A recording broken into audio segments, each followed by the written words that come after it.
Hello friends, पहले दो video में आपने देखा इंट्रोडक्शन ऑफ क्वांटम मैकेनिक्स, आपने वीडियो 1 में देखा। सेकेंड वीडियो में हमने आपको बताया था फोटो इलेक्ट्रिक इफेक्ट और बोस एटॉमिक मॉडल। इस थर्ड वीडियो में हम आपको बताने जा रहे हैं application of Bohr's atomic model means hydrogen spectrum और quantum effect, de Broglie equation and Heisenberg uncertainty principle. चलो स्टार्ट हम करते हैं हाइजेनबर्ग अनसर्टेनिटी हाइड्रोजन स्पेक्ट्रम से।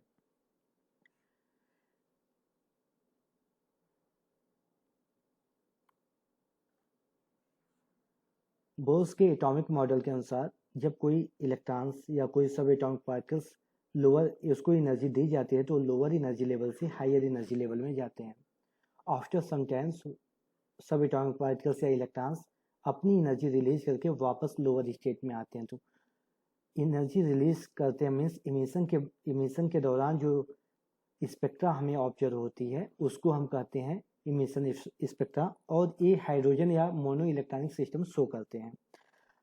इसी को हम यहाँ पर समझेंगे मोनो इलेक्ट्रॉनिक सिस्टम के लिए, जैसे बेरिलियम आयन का देखेंगे, लिथियम आयन का, हीलियम आयन का, मीन्स यूनि इलेक्ट्रॉनिक या मोनो इलेक्ट्रॉनिक सिस्टम जो स्पेक्ट्रा शो करते हैं उसके बारे में यहाँ समझेंगे। पहला यहाँ पर जो बोर्स के एटॉमिक मॉडल के अकॉर्डिंग यदि कोई electronic system higher energy level से अपनी एनर्जी रिलीज करता है तो लोअर एनर्जी लेवल में आता है, और उसको हम इस इक्वेशन के द्वारा दिखाते हैं। यहाँ पर जो RH है उसको रेडबर्ग कांस्टेंट कहते हैं। इसकी वैल्यू होती है 1.096 × 10⁻⁷ पर मीटर होती है। अब हम हाइड्रोजन स्पेक्ट्रम इक्वेशन कुछ स्पेक्ट्रा शो करते हैं, वो कौन कौन से होते हैं, ये 6 सीरीज शो करते हैं। ठीक है, अगर हायर एनर्जी लेवल से बेसिक या ग्राउंड एनर्जी लेवल पर अगर इस पे आता है कोई इलेक्ट्रॉन अपनी एनर्जी रिलीज करके आता है, उस समय उसका जो सीरीज ऑफ स्पेक्ट्रा होता है उसको लाइमन स्पेक्ट्रा कहते हैं या लाइमन सीरीज बोलते हैं। ये अल्ट्रावायलेट रीजन में आता है। और इसी प्रकार से अगर इनफाइनाइट से सेकेंड एनर्जी लेवल पर अगर कोई आता है तो उस समय उसका जो स्पेक्ट्रा होता है विजिबल रीजन में होता है, उसको बामर सीरीज स्पेक्ट्रा कहते हैं। इसके बाद के जो 4 होते हैं वे IR रीजन में शो करते हैं। ठीक है, उनको पार्शियल ब्रैकेट फंड ये नाम दिया गया है, और ये सभी IR रेडिएशन में होते हैं। इनका जो कलर हमें ऑब्जर्व होता है वो केवल बामर सीरीज से होता है, इसको आप लोग याद रखना बहुत ही अच्छे से। ठीक है, हम बारी बारी से इन सबको समझेंगे। जो लाइमन सीरीज है इसका आपने फॉर्मूला RH N1 की वैल्यू यहाँ पर 1 होगी, और N2 की वैल्यू क्या होगी, 1 से अधिक। N2 की वैल्यू 1 से अधिक कुछ भी 2, 3, 4 इनफाइनाइट कुछ भी हो सकता है। ये जो ऑब्जर्व आपको होगा UV रीजन में होगा। ठीक है, इसका कोई भी कलर शो नहीं होगा। सेकेंड जो होगा इसके लिए सेम इक्वेशन अप्लाई होगा। N2 की वैल्यू क्या होगी, 2 से अधिक, 3, 4 टू इनफाइनाइट होगी। ये विजुअल रीजन में आएगा।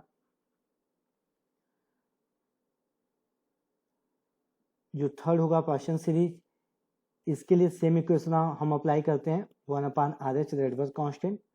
N2 की वैल्यू N1 की वैल्यू 3 होगी, N2 की वैल्यू 3 से ज़्यादा कुछ भी 4, 5, 6 कुछ भी हो सकता है। ठीक है, ये IR रीजन में आते हैं। इस प्रकार से हमने यहाँ पर देखा कि हाइड्रोजन स्पेक्ट्रा क्या होते हैं। अब हम समझते हैं कॉम्पटन इफेक्ट। कॉम्पटन इफेक्ट कुछ नहीं है, ये जस्ट इलेक्ट्रॉनिक स्कैटरिंग है। क्या है, इलेक्ट्रॉनिक स्कैटरिंग है।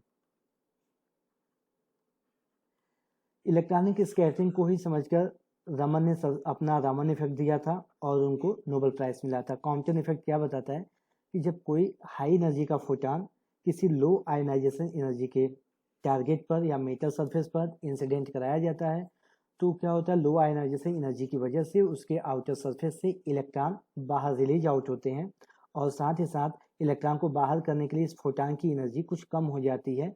मीन्स हाई वेवलेंथ का हमें रेडिएशन मिलता है जो इजेक्टेड होता है, इसको या स्कैटर्ड फोटॉन उसको बोलते हैं। जिस एंगल से स्कैटरिंग होती है उसको थीटा से हम डिनोट करते हैं और हमें एक इक्वेशन मिलता है।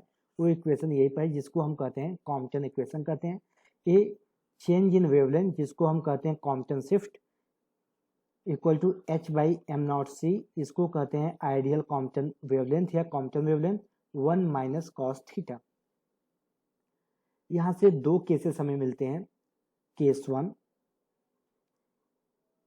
One if angle of scattering theta equal to 0 degree then Compton shift is equal to 0। कैसे, इसको देखते हैं। हम जानते हैं कॉम्पटन शिफ्ट क्या होता है, H/m0c 1 minus cos theta. Cos theta की वैल्यू 0 रखेंगे तो कॉस 0 की वैल्यू क्या होती है, 1 होती है। 1 माइनस 1 0, ओवरऑल जो हमारा कॉम्पटन शिफ्ट होगा वो 0 होगा। केस 2, सेकेंड केस, अगर ऐसा हो थीटा की वैल्यू 180 हो जाए तो आप जानते हो कॉस 180 की वैल्यू होती है -1। इस केस में जो शिफ्ट इन कॉम्पटन शिफ्ट होता है ये हो जाएगा 2H/m0c। ये जो वैल्यू होती है इसको कॉम्पटन वेवलेंथ बोलते हैं। मीन्स अभी जो शिफ्ट होगा वो कॉम्पटन वेवलेंथ का 2 टाइम्स हो जाएगा, ट्वाइस हो जाएगा। ठीक है, ये दोनों केस याद रखना बहुत इंपॉर्टेंट है। यहाँ से जैम में CSI या नेट और गेट में कई बार पूछे गए हैं। गेट में तो यहाँ से कई बार इक्वेशन दिया हुआ है और सीधा इससे न्यूमेरिकल पूछे हैं, आप आसानी से इसको कर सकते हो। हम आगे देखते हैं सिनुसॉइडल वेव क्या होते हैं। वेव कई टाइप्स के होते हैं, sine wave, cosine wave, tangent wave. हम यहाँ पर साइन और कोसाइन वेव देखते हैं। जो साइन वेव होता है ये 0 डिग्री फेज पर इसकी वैल्यू 0 होती है, जैसे π/2 फेज चेंज होता है इसकी वैल्यू मैक्सिमा होती है। 3 π/2 पे इसकी वैल्यू मिनिमा होती है। इस साइन वेव का कैरेक्टरिस्टिक्स होता है, ऐसा वेव किसी मटेरियल से या किसी भी एनर्जी का अगर वेवलेंथ जो इस प्रकार से प्रॉपर्टी कैरेक्टर शो करता है उसको साइन वेव कहते हैं, या इसको सिनुसॉइड बोलते हैं। ठीक है, और जो कॉस वेव होता है, कॉस वेव मैक्सिमा शो करता है 0 डिग्री फेज चेंज पर, इस प्रकार से होता है जो यहाँ पर दिखाया गया है डायग्राम में। तो कॉस थीटा इक्वल टू होता है साइन थीटा प्लस π/2। π/2 जो इसमें एडिशन होता है थीटा में, इसकी वजह से जो कोसाइन वेव होते हैं इसको कहा जाता है सिनुसॉइडल वेव।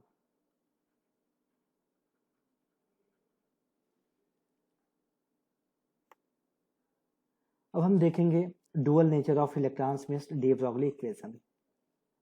1906 में आइंस्टीन ने सबसे पहले प्रपोज किया कि light has A dual nature. इसको बेस बनाकर 1924 में डी ब्रॉगली ने अपना इक्वेशन दिया और उन्होंने बताया कि शुरू में क्या हो, black body radiation, BBR black body radiation, photo electric effect, इन दोनों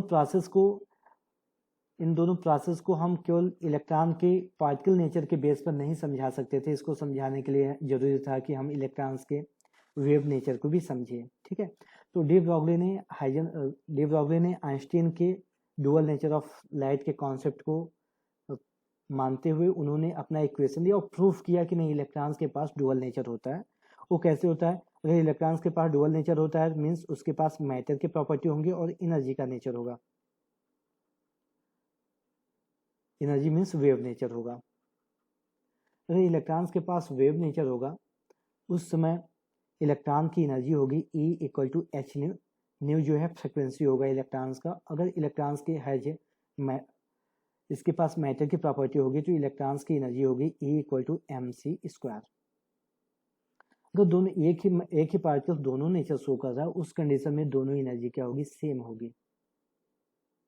और आप फिजिक्स में ऐसा पढ़े हो, न्यू इक्वल टू c/λ होता है। यहाँ पर न्यू की वैल्यू c/λ रखेंगे, h/λ equal to mc²। c से c कट गया, यहाँ से आप लिखेंगे lambda equal to h/m into C. C को रिप्लेस कर सकते हैं वेलोसिटी से, क्योंकि सी जो होता है लाइट ऑफ वेलोसिटी है। हम अगर पार्टिकल के केस में देखें तो सी की जगह वी हम रखते हैं। लैम्डा इक्वल टू हो जाएगा h/mv। मास इंटू वेलोसिटी को ही हम मोमेंटम बोलते हैं, तो हम लिख सकते हैं लैम्डा इक्वल टू h/p। आप इस इक्वेशन को ध्यान दीजिएगा। यहाँ से न्यूमेरिकल्स, ये जो जिसको हमने अभी ब्रैकेट में किया है, इन दोनों इक्वेशन से न्यूमेरिकल पूछे जाते हैं। इसको आप लोग अच्छे से याद रखना। इससे न्यूमेरिकल आप बहुत इजी होते हैं, इजीली आप इसको सॉल्व कर सकते हो। आपको h की वैल्यू याद होनी चाहिए, लैम्डा की वैल्यू देगा, p की वैल्यू आपको फाइंड आउट करना होगा। या तो आपको मास ऑफ इलेक्ट्रॉन्स देगा या किसी प्रोटॉन का मास देगा, आपसे वेलोसिटी पूछेगा, लैम्डा की वैल्यू दिया होगा। इस तरीके से आपसे यहाँ पर न्यूमेरिकल प्रॉब्लम पूछे जाएंगे। हम आज इस वीडियो लेक्चर के लास्ट पॉइंट पे आते हैं, हाइजेनबर्ग अनसर्टेनिटी प्रिंसिपल।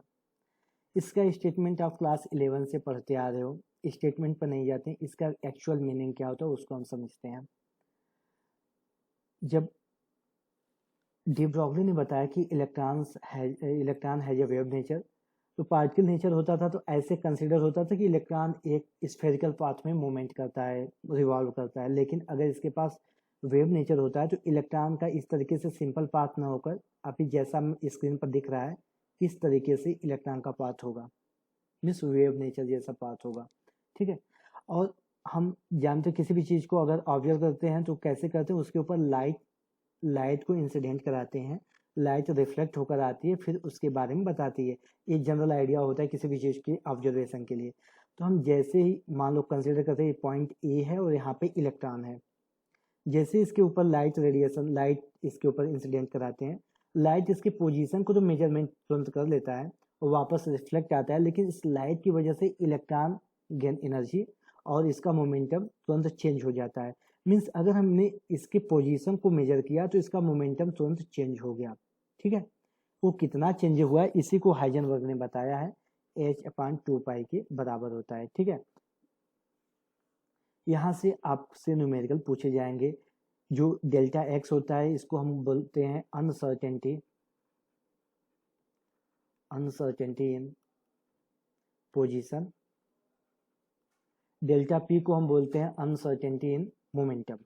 यहाँ से न्यूमेरिकल सीधा ऐसे न पूछकर मोमेंटम आप जानते हो क्या होता है, P = mv होता है, मास ऑफ इलेक्ट्रॉन कांस्टेंट होता है। तो हम इसी हाइजेनबर्ग इक्वेशन को ऐसे लिख सकते हैं, डेल्टा एक्स =